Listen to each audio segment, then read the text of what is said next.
Team જે બિહાર ખાતે એમનું વતન છે ત્યાં મોકલી આપેલ અને ત્યાં આગળ ટીમ ગઈ અને ટીમની હ્યુમન સોર્સિસના આધારે ત્યાં લોકલ પોલીસની મદદના આધારે તપાસ કરાવતા જાણવા મળેલ કે આ જે આરોપીઓ છે એ પોતાના વતનમાં પહોંચી ગયેલ છે અને તેમના જોડે એક બાળકી બી છે એવી હકીકત મળતા તાત્કાલિક લોકલ પોલીસ અને ત્યાંની પોલીસની મદદ લઈને જગ્યા ઉપર જઈને અને તાત્કાલિક બાળકને ત્યાંથી તેનો કબજો મેળવી લીધેલ અને આરોપીઓને પકડીને અને બિહારથી અહીંયા કડોદરા પોલીસ સ્ટેશન ખાતે આજરોજ લઈ આવેલ છે. ટીમ જે બિહાર ખાતે એમનું વતન છે ત્યાં મોકલી આપેલ અને ત્યાં આગળ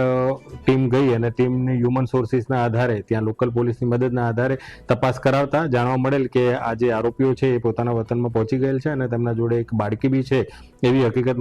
મળતા તાત્કાલિક લોકલ પોલીસ અને ત્યાંની પોલીસની મદદ લઈને જગ્યા ઉપર જઈને અને તાત્કાલિક બાળકને ત્યાંથી તેનો કબજો મેળવી લીધેલ અને આરોપીઓને પકડીને અને બિહારથી અહીંયા કડોદરા પોલીસ સ્ટેશન ખાતે આજરોજ લઈ આવેલ છે.